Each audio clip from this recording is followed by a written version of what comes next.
बस बहुत हो गया, अब मुझसे और सहन नहीं होता। अब मैं यहाँ एक पल नहीं रुकूंगा शांति। तुम्हारी बहुओं ने तो मेरा जीना हराम कर दिया है। केवल 1 महीना ही तो हुआ है बच्चों के साथ उनके शहर आए हुए, लेकिन इस 1 महीने में ही जी भर गया है। अरे गांव में अच्छा भला गुजारा चल रहा था। साल भर से अंगीठी पर सेकी हुई जली भुनी रूखी सूखी चाहे जैसे भी रोटी खाकर गुजारा हो ही रहा था ना। कम वक्त मेरी अकल पर पत्थर पड़ गए थे।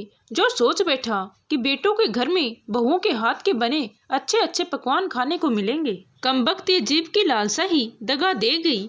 पता है शांति, अपना घर छोड़ने से पहले एक पल को तो मन में विचार भी आया था कि बहुएं तेज तरार हैं, किसी बड़े छोटे का लिहाज नहीं करती। अगर कभी कुछ उल्टा सीधा बोल देंगी तो कैसे सहन करूंगा।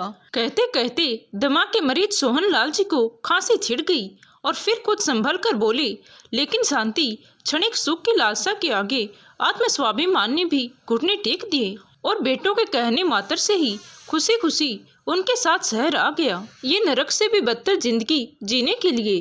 पर अब मैंने फैसला ले लिया है शांति, अब मैं किसी की नहीं सुनूंगा और तुम भी मुझे यहाँ रुकने को नहीं कहोगी। 72 वर्षीय सोहन लाल जी अपनी दिवंगत पत्नी की तस्वीर को देखते हुए बड़बड़ाते जा रहे थे। भरा पूरा परिवार होते हुए भी उनका अपना कोई नहीं था, इसीलिए पत्नी की तस्वीर से बात करके अपने दिल का गुबार हल्का कर लिया करते थे। उन्हें ऐसा लगता था जैसे वो उनकी बातें सुन रही हैं। दरअसल 1 वर्ष पहले तक सोहन लाल जी अपनी पत्नी शांति के साथ अपने गांव में रहा करते थे और खेती बाड़ी किया करते थे। उनके 2 बेटे थे, दोनों ही बेटे शहर में रहा करते थे। 1 वर्ष पूर्व ही उनकी पत्नी शांति का निधन हो गया था। पत्नी क्या गई, उनकी तो जैसे जिंदगी चली गई थी। बेटे बहू औपचारिकता निभाकर अपने अपने घर चलते बनते हैं। गांव में अकेले रह गए थे तो केवल सोहन लाल जी, जिन्होंने 1 गिलास पानी भी कभी स्वयं उठाकर नहीं पिया था, अब चूल्हे पर रोटियां सेकने लगे थे। अंगीठी के धुएं से अक्सर उन्हें खांसी छिड़ जाती थी। जैसे तैसे पकाकर नमक और प्याज के साथ वो जली भुनी रोटियां निगल लिया करते थे। पर बेस्वाद खाना खाते खाते पत्नी के हाथों के बने खाने को याद करने लगते थे तो आंखें गीली हो जाती। अकेलापन इस कदर बढ़ गया था कि वह अपनी मर चुकी पत्नी की तस्वीर हरदम हाथ में लिए रहते थे और उससे ही बातें करते रहते थे। कुछ गांव के लोग उन्हें ऐसे देखकर उनका मजाक बनाते थे, जबकि पड़ोसी उनकी हालत को समझते थे। वे जानते थे कि यह पागलपन नहीं, अकेलापन है जो उन्हें अंदर ही अंदर खाए जा रहा है। सोहन लाल जी की ऐसी हालत देखकर उनके पड़ोसियों ने उनके बड़े बेटे को फोन किया और उनकी मानसिक स्थिति के बारे में सूचना दी और उन्हें अपने साथ रखने को कहा।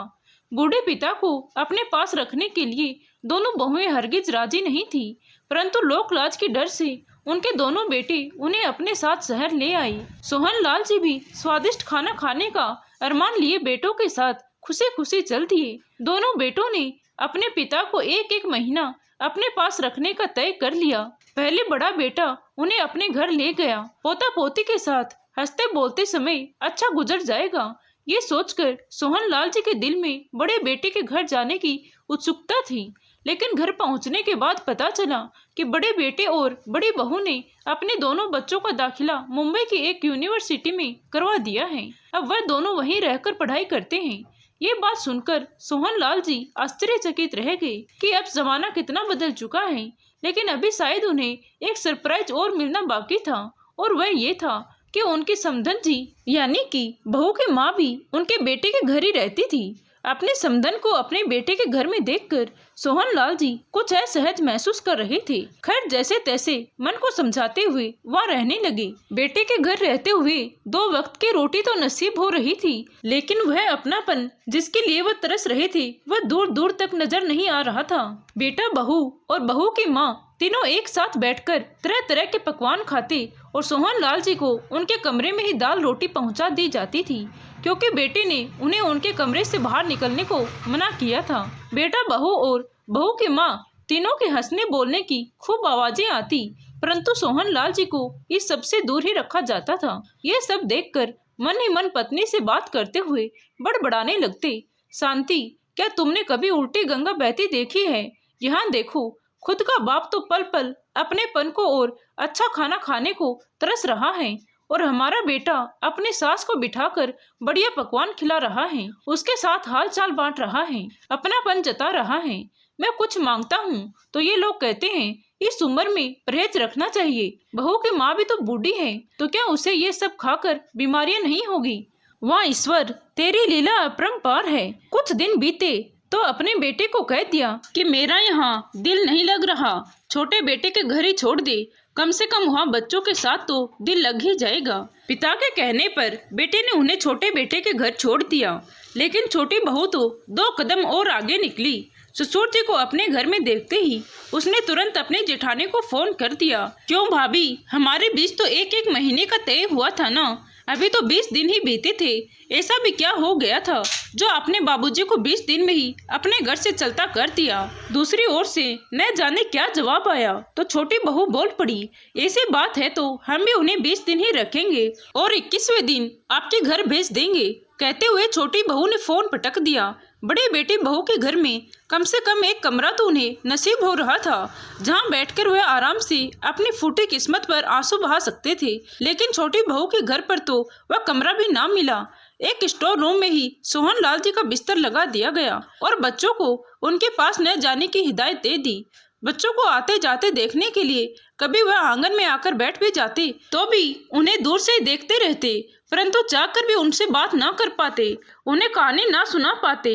बच्चे यहाँ वहाँ खेलते रहते, पर मजाल है जो कभी दादाजी से बात भी कर ले। उन्हें मालूम था कि अगर बात करते समय उनकी माँ ने उन्हें देख लिया तो कमरे में ले जाकर उनकी ऐसी पिटाई होगी कि नानी याद आ जाएगी। एक दिन सुबह उठकर बाहर चारपाई पर आकर बैठे तो आवाज सुनाई दी। छोटी बहू अपने पति से कह रही थी, सुनो तो, मेरे पास ये 500 का फटा पुराना नोट है, दूध वाला सब्जी वाला कोई भी लेने को तैयार नहीं है, आप इसे चला देना, इसके बदले मुझे एक करारा नोट दे दो, आज मुझे सहेलियों के साथ पार्टी पर जाना है। सोहन लाल जी भी आदत से मजबूर थे, कुछ गलत होते देखते तो टोक देते थे। बेटे के जाने के बाद उन्होंने बहू को समझाते हुए कह दिया कि बहू, बच्चे बहुत नटखट हो गए हैं, सहेलियों के साथ घूमने फिरने के बजाय थोड़ा उन पर ध्यान दिया करो।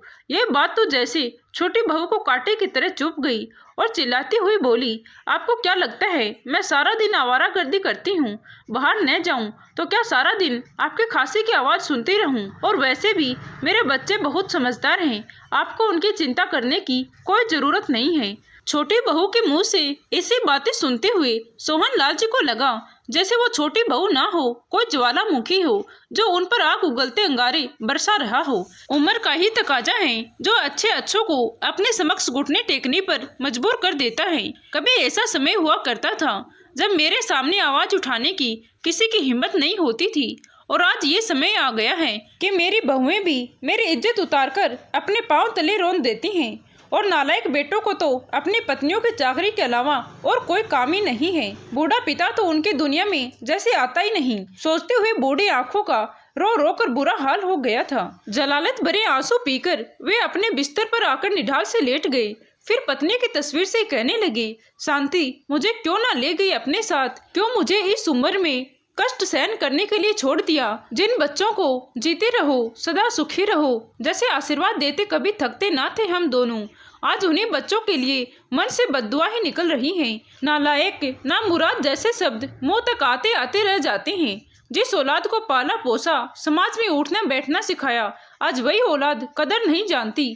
कभी गलती से किसी बात में सलाह दिए भी बैठता हूँ तो कहते हैं, बाबूजी आप तो चुप ही रहिए, आप नहीं समझेंगे। सच कहूँ तो दिल करता है कि खींच के एक तमाचा जड़ दूं, लेकिन चुप रहने में भलाई है, ये सोचकर अपने आप को रोक लेता हूँ। अजी आप अपना दिल छोटा मत कीजिए, बच्चे नादान हैं, लेकिन आप तो समझदारी दिखाइए। ये तो सोचिए कि कम से कम आपको 2 वक्त की रोटी तो खिला रहे हैं। अब बेकार की बातें सोच सोच कर परेशान मत होइए। सोहन लाल जी को ऐसा लगा जैसे उनकी पत्नी शांति उन्हें समझा रही है।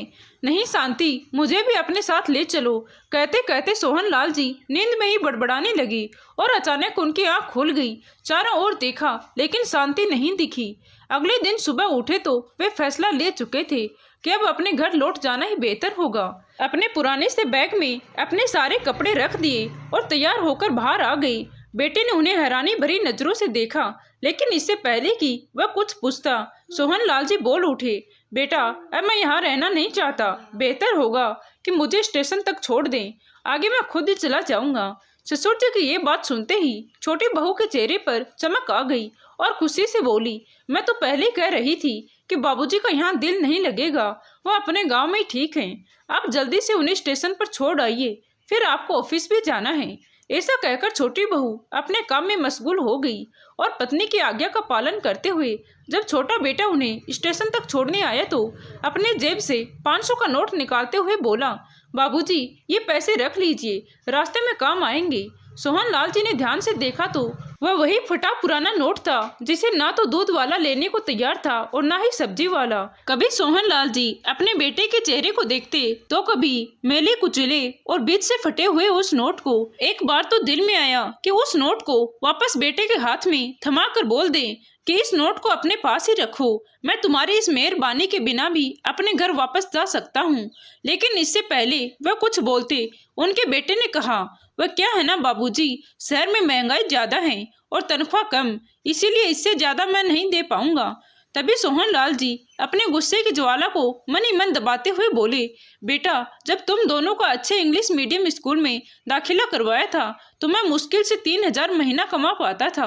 1000 तो केवल तुम्हारी पढ़ाई पर ही खर्च होते थे। महंगाई उस समय भी बहुत थी जब अपने दोस्तों की देखा देखी तुम अच्छे अच्छे कपड़ों और खिलौनों की डिमांड करते थे, लेकिन मैंने तुम्हारी फरमाइशें बराबर पूरी की थी। तुम एक चीज मांगते थे तो मैं 2 लाकर देता था।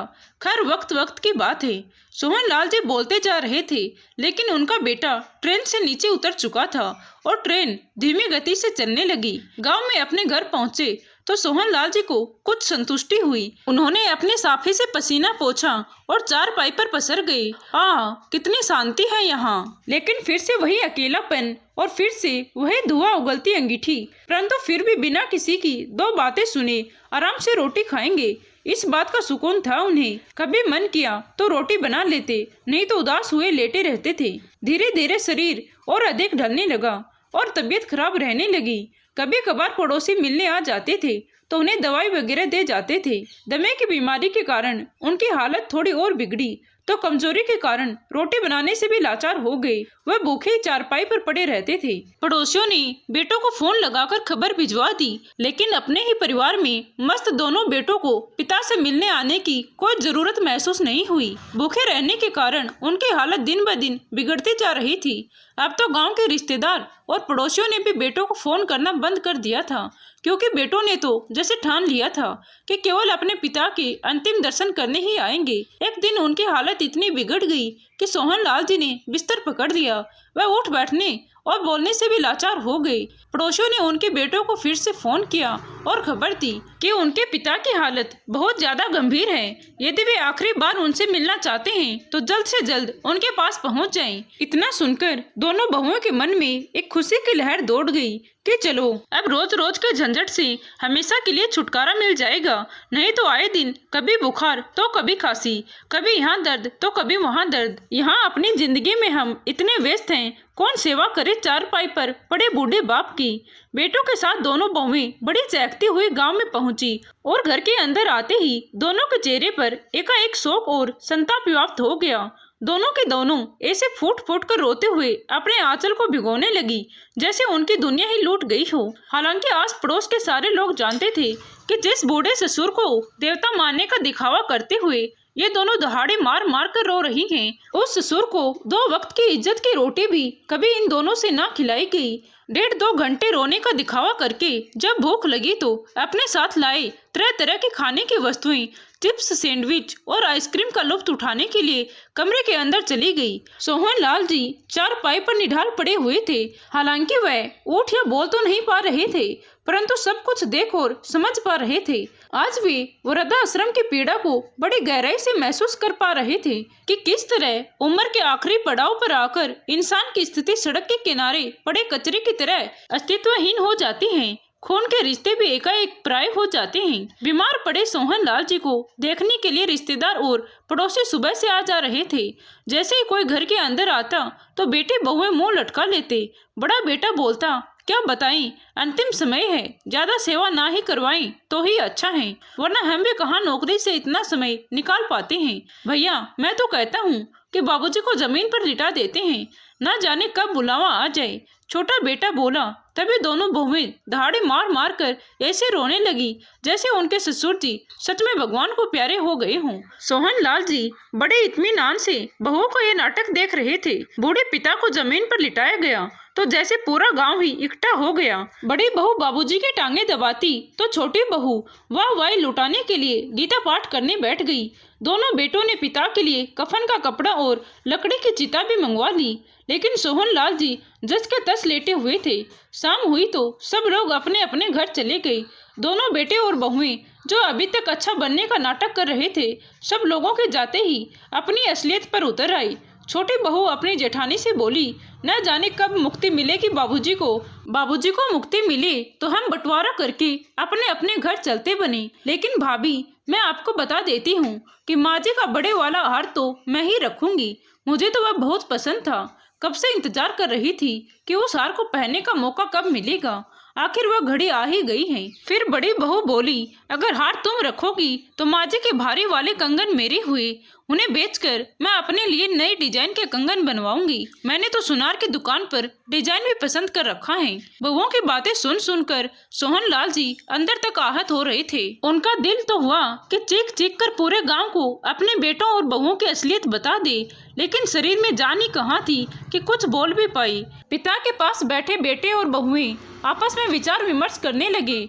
बड़ा बेटा छोटे से बोला, बहुत समय से हमारे घर में कोई समारोह नहीं हुआ, लेकिन इस बार हम गांव वालों को दिखा देंगे कि हम किसी से कम नहीं हैं। बाबूजी के तेरहवें पर खाने के एक से एक चीज रखी जाएगी। छोले भटूरे, पूरी भाजी और पनीर की सब्जी के साथ साथ मीठे में मूंग दाल का हलवा, गुलाब जामुन और रस मलाई भी रखेंगे। रस मलाई तो बाबूजी को बेहद पसंद थी। खाने की इतनी चीजों का नाम सुनते ही सोहन लाल जी के मुंह में पानी आने लगा। सोचने लगे कि मेरी 13वीं मेरे जीते जी ही क्यों नहीं कर दी इन लोगों ने। मैं भी पेट भर कर खा लेता और जीते जी मेरी आत्मा को अंदर तक संतुष्टि भी मिल जाती। बरसों से इन पकवानों के स्वाद के लिए वे तरस चुके थे। उस स्वाद को याद करते ही उनके मुंह से लार बहने लगी। ये देखकर छोटी बहू बड़ी बहू से बोली, देखिए तो अब तो बाबूजी के मुंह से लार भी बहने लगा है। और बड़े बुजुर्ग कहते हैं, जब लार निकले तो समझो अंतिम समय आ चुका है। बड़ी बेसब्री से सोहन लाल जी की मृत्यु का इंतजार किया जाने लगा। लेकिन 3 दिन बीत गए। अब तो दोनों बेटे कयास लगाने लगे कि आखिर बाबूजी की आत्मा अधर में क्यों फंसी है। हम सब लोग तो यही हैं, फिर किसे मिलने की इच्छा है बाबूजी को, जो प्राण त्यागने का नाम ही नहीं ले रहे। तभी गांव के एक बड़े बुजुर्ग, जिन्हें पूरा गांव मानता था, सोहन लाल जी का पता करने के लिए उनके घर आए। तो बेटे बोले, चाचा समझ नहीं आ रहा कि बाबूजी की जान कहाँ अटकी है। फिर वह बुजुर्ग बोले, बेटा कभी कभी कोई ख्वाहिश अधूरी रह जाने से भी जान नहीं निकलती। तुम एक काम करो, अपने पिता के पसंद की खाने की चीज बनाओ और उन्हें खिलाओ।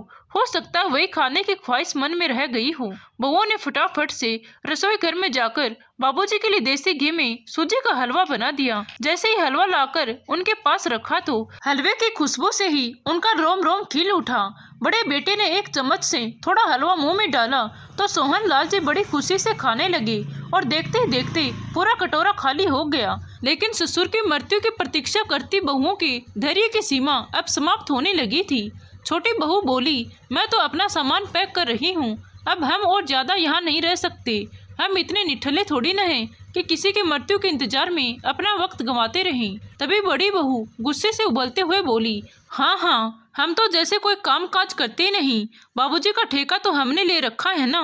पूरे 20 दिन सेवा की थी हम लोगों ने बाबूजी की। तुमसे तो 1 हफ्ता भी ना संभाले गए थे। देवरानी जेठानी में जबरदस्त बहस छिड़ गई। बहू के साथ बेटे पे लड़ाई में कूद पड़े। फिर तो ऐसा झगड़ा हुआ कि पूरे गांव ने तमाशा देखा। कुछ लोगों ने आकर समझाया भी कि पिता मृत्यु शैया पर पड़े हैं, तो इस समय ऐसी बातें करना तुम्हें शोभा नहीं देता। लेकिन उन लोगों को कहाँ परवाह थी। बिना किसी लाज शर्म के उन्होंने झगड़ा जारी रखा। वहीं थोड़ा भोजन पेट में गया तो सोहन लाल जी के शरीर में भी कुछ जान वापस आ गई। उनका शरीर कुछ हरकत में आ गया और थोड़ी बोलने की ताकत भी आ गई। ये देखकर तो बेटे और बहुओं के होश ही उड़ गए।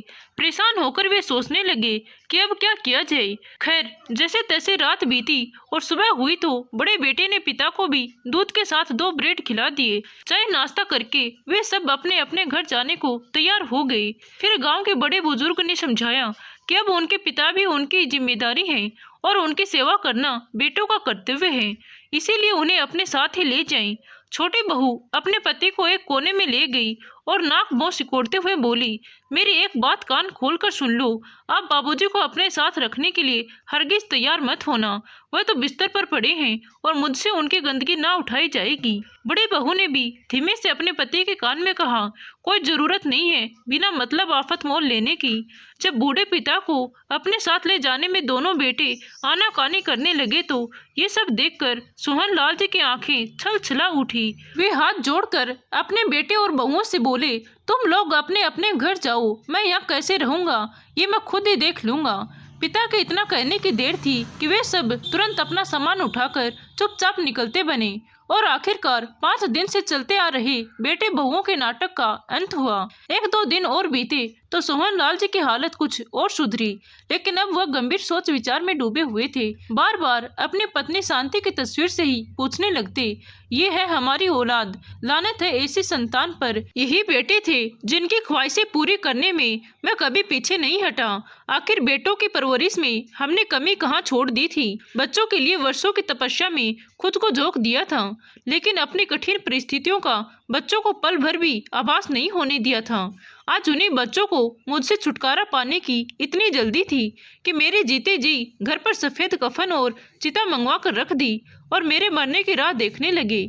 मुझे अनाथ करके जाने में आज उन्होंने एक पल की देरी नहीं की। अपनी ही संतान ने वृद्धावस्था के हर कदम पर मेरे स्वाभिमान को इतना आहत किया है कि मैं जीते जी स्वयं को मृत महसूस कर रहा हूँ। आत्ममंथन करते करते आज उन्होंने एक निर्णय लिया। उन्होंने गांव के सरपंच को बुलाया और अपना फैसला बताते हुए उन्हें अपने अगले कदम के बारे में बताया। ऐसा फैसला लेने से पहले एक बार फिर सोच लो सोहन लाल, सरपंच ने कहा तो सोहन लाल जी बोले, अपनी औलाद की अपेक्षा ने मुझे अंदर तक इस कदर तोड़ दिया है कि मेरे पास कोई और रास्ता ही नहीं है। सोहन लाल जी ने अगले 2 दिनों में अपने फैसले को व्यवहारिक रूप दे दिया और उसके बाद भरी आंखें लिए वृद्ध आश्रम में रहने चले गए। करीब 6 महीने बीत गए और एक दिन गांव के सरपंच ने दोनों बेटों को फोन किया और बताया कि उनके पिता परलोक सिधार गए हैं। पिता के घर, जमीन और जायदाद के बंटवारे में दोनों बेटों के हिस्से में क्या क्या आएगा, इस बात का फैसला दोनों ने पहले ही आपस में कर लिया था। बंटवारे की पूरी तैयारी के साथ दोनों बेटे गांव पहुंचे।